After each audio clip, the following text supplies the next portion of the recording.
നിങ്ങളുടെ ഇഷ്ട പരമ്പരകൾ എക്സ്ക്ലൂസീവായി സൺ നെക്സ്റ്റ് ആപ്പിലൂടെ തികച്ചും ഫ്രീ ആയി ഇപ്പോഴേ ആപ്പ് ഡൗൺലോഡ് ചെയ്യൂ. ഹോസ്പിറ്റൽ ഫാഷൻ ഷോ ഉണ്ടോ?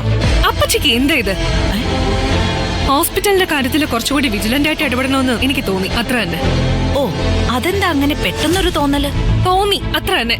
വിശാലമായിട്ട് ഉറപ്പിച്ച ഡീലിന് നല്ല ലാഭല്ലേ? ഉള്ള ഡീല് കട്ട് ചെയ്യാൻ ഞാൻ ശ്രമിച്ചുകൊണ്ടിരിക്കാം.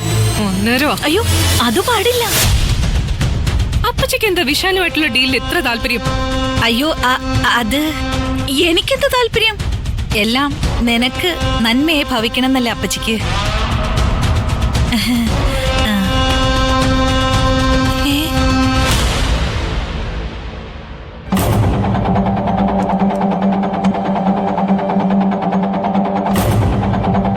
ഡാഡി, ഞാൻ ഹോസ്പിറ്റലിലേക്ക് പോവാ.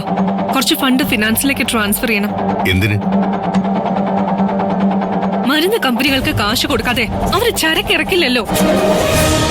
ഇപ്പൊ നീ എന്റെ മോളായി, എന്തായാലും ഉത്തരവാദിത്വ ബോധം ഉണ്ടായല്ലോ. അത് വന്നില്ലെങ്കിൽ വേറെ മെഡിക്കുകൾ ഹോസ്പിറ്റല് ഭരിക്കും. ആ ഒരു പേടിയുള്ളത് നല്ലതാ.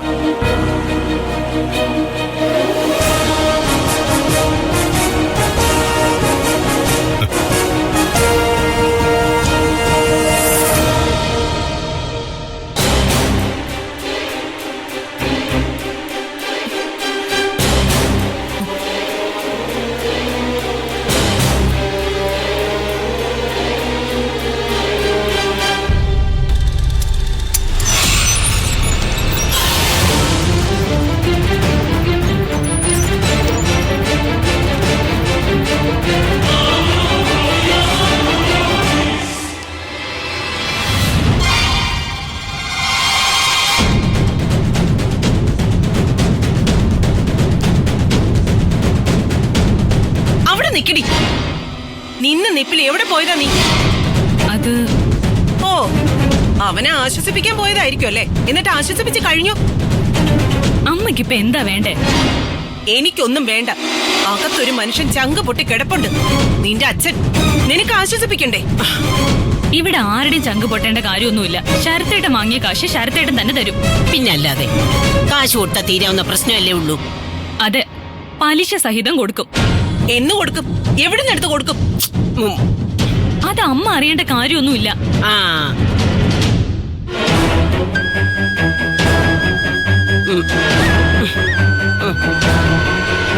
ഇവിടെ ചിലര് കരുതും പോലെ ശരത്തേട്ടൻ അത്ര ഏഴാം കൂലിയൊന്നും അല്ല. അതെ, ശരത്ത് മോൻ അത്ര മോശക്കാരനൊന്നുമല്ല. എന്റെ അമ്മേ, കുറച്ച് മനസാക്ഷിയോടെ സംസാരിക്കേ. ഇന്ന് അപമാനിതനായത് അമ്മയുടെ മകനാ. ജീവിക്കണോ മരിക്കണോ എന്നറിയാതെ തളർന്നു കിടക്ക ആ പാവം. അന്നേരം നമ്മ ശരത്ത് മോന്റെ മാഹാത്മ്യം വർണ്ണിച്ച് വക്കാലത്തുമായി വരുന്നത്. എന്റെ മോന്റെ കാര്യമൊന്നും നീ നോക്കണ്ട. കൂടുതൽ ഭാരപ്പെടുകയും വേണ്ട. എന്റെ മനസാക്ഷി തുറന്ന് നോക്കുകയും വേണ്ട. എന്റെ നേർക്ക് നേരെ നിന്ന് സംസാരിക്കാറായല്ലേ? സംസാരിച്ചു പോവോ അമ്മേ? ഒരു വീടപ്പാടെ ഉമിത്തി പോലെ നീറിപ്പോകയോ? അപ്പോഴും അമ്മയ്ക്കും എന്റെ പൊന്നു മോൾക്കും മാത്രം കാര്യങ്ങൾ മനസ്സിലായിട്ടില്ല. കാര്യങ്ങളൊക്കെ എനിക്ക് നന്നായിട്ട് മനസ്സിലായിട്ടുണ്ട്. എന്റെ തീയില് എണ്ണ ഒഴിക്കാൻ വീട്ടിൽ ആളുള്ളപ്പോ ഇങ്ങനെയൊക്കെ സംഭവിച്ചില്ലെങ്കിലേ അതിശയുള്ളൂ. എന്നെയാണോ ഉദ്ദേശിച്ചത്? അതെ, നിങ്ങൾ തന്നെയാ. ഇന്ന് ഇവിടെ നടന്ന ബഹളത്തിന് പിന്നിൽ നിങ്ങളാണെന്ന് എനിക്കറിയാം. നിത്യതേ, ആവശ്യമില്ലാത്ത പറയരുത്. ആവശ്യമുള്ളത് തന്നെയാ പറഞ്ഞത്. അരിയാഹാരം കഴിക്കുന്നവളാ ഞാനും. കാര്യങ്ങളൊക്കെ എനിക്ക് മനസ്സിലാവും. അതുകൊണ്ടാണല്ലോ ആന മണ്ടത്തരങ്ങൾ സംഭവിക്കുന്നത്. കൂടുതൽ സംസാരിക്കാതിരിക്കുന്നതാ നല്ലത്. പറയാനുള്ളത് ആരായാലും പറയും, ചോദിക്കാനുള്ളത് ചോദിക്കുകയും ചെയ്യും. അതെ, എനിക്കും ചിലത് ചോദിക്കാനുണ്ട്. ഇവിടുത്തെ ചെറുക്കന്റെ ചങ്ക് പറിച്ചു വിറ്റതിന് ലക്ഷങ്ങളോ കോടികളോ ഒക്കെ കിട്ടിയെന്ന് ഇപ്പൊ വന്ന ആ പലിശക്കാരൻ പറയുന്നത് കേട്ടല്ലോ. കിട്ടിയോ? കിട്ടിക്കാണും. കിട്ടിയെങ്കിൽ അതാ എവിടെ? ഇതൊക്കെ കൃത്യമായിട്ട് കിട്ടേണ്ട അക്കൗണ്ടിൽ എത്തിയും കാണും.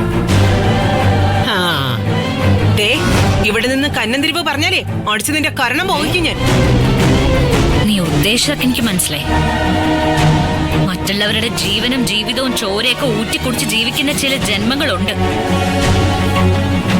മനുഷ്യന്റെ രൂപമുള്ള ചില കോളയാട്ടകൾ.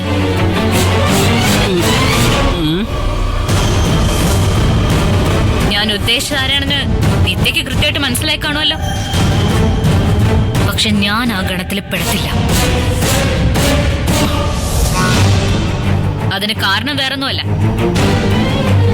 ഭൂമിയിലില്ലെങ്കിലും പറയാൻ നല്ലൊരു അച്ഛനും അമ്മയും എനിക്കുണ്ട്. ഞാൻ വാടകയ്ക്കെടുത്ത നാടകക്കാരൊന്നും അല്ല അവര്. നിങ്ങൾ എന്റെ ശരത്തേട്ടനെ അപമാനിച്ചത്. നല്ലൊരു അച്ഛനും അമ്മയും ശരത്തേട്ടൻ ഇല്ലെന്നല്ലേ നിങ്ങൾ പറഞ്ഞു വെച്ചത്? ഉണ്ടെന്ന് ശരത്ത് തെളിയിക്കട്ടെ. ഇതിനുള്ള മറുപടി ഞാൻ നിങ്ങൾക്ക് തരാം. വെറുതെ നിന്ന് ചിലച്ച് വിഷയം മാറ്റാൻ നീ നോക്കണ്ട. നീ കയറി പോവണേ, പോയി വല്ലതും എടുത്ത് കഴിക്ക്. ഇവിടെ അമ്മായിയമ്മയ്ക്ക് മരുമൂക്കും ബാധ കയറി നിൽക്കുക. പാർവതിയുടെ ദേഹത്ത് കരിങ്കാളി, ഇവളുടെ ദേഹത്ത് ചുടലഭദ്രകാളി.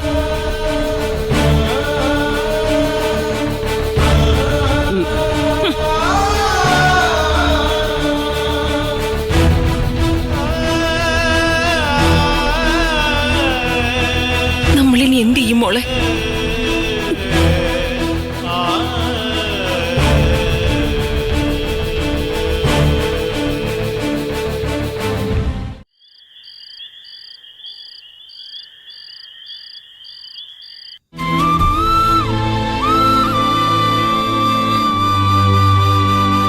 അവശേഷിച്ചത് കുറച്ച് അഭിമാനം. അതും പോയി മോനെ. ദേവിക മോളെ ഓർക്കുമ്പോൾ ചാകാനും വയ്യ. അല്ലെങ്കിൽ ഞാനും പാർവതിയൊക്കെ എന്നേ പോയേനെ.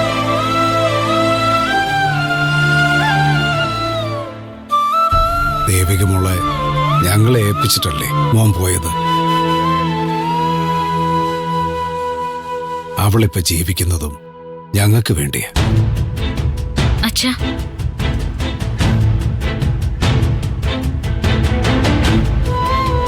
അച്ഛൻ ഇവിടെ നിൽക്കാണോ? ഞാൻ സുധിമോനോട് ഓരോന്ന് പറഞ്ഞോണ്ടിരിക്കുവായിരുന്നു. അച്ഛനിന്ന് ഒരു തുള്ളി വെള്ളം പോലും കുടിച്ചിട്ടില്ല എന്ന് അമ്മ പറഞ്ഞായിരുന്നു. തൊണ്ടേന്നിറങ്ങട്ടെ മോളെ. പിന്നെ പാർവതി സദ്യ കഴിച്ച് വയറ് നിറഞ്ഞിരിക്കുവാണല്ലോ. അച്ഛനും അമ്മ ഇങ്ങനെ വെള്ളം പോലും കുടിക്കാതിരുന്ന പ്രശ്നങ്ങളൊക്കെ അങ്ങ് തീരുവോ? ആ വന്നോ നിത്യമോടെ ശരത്തേട്ടൻ? ഇല്ല, വരത്തില്ല. മറ്റുള്ളവർ ഉറങ്ങിക്കഴിയുമ്പോഴാണല്ലോ കള്ളന്മാരുടെ വരവ്. ഇന്ന് എത്ര വൈകിയാലും ഞാനിവിടെ കാത്തിരിക്കും. അവൻ വരട്ടെ. എന്തിനാ അച്ഛാ? അച്ഛൻ ഇനി വഴക്കിനൊന്നും പോണ്ട. പിന്നെ വായി വെള്ളം ഒഴിച്ച് ഒരു മണ്ടനായിട്ട് മിണ്ടായിരിക്കണം. അങ്ങനെയല്ല അച്ഛാ. ഈ കുരുക്ക് ക്ഷമയോടെ അഴിക്കുക എന്നത് നമ്മുടെ മാത്രം ആവശ്യ. നമ്മൾ പിടിക്കും തോറും കുരുക്ക് മുറുകത്തേ ഉള്ളൂ. നിത്യം മുൻപിൽ നിർത്തി അവൻ നമ്മളെ മുട്ടുകുത്തിക്കും. ചോര പൊടിയുന്നത് നമ്മുടെയൊക്കെ മനസ്സിൽ മാത്രമായിരിക്കും. എന്ത് വേണമെന്ന് എനിക്കൊരു പിടിയും കിട്ടുന്നില്ല മോളെ.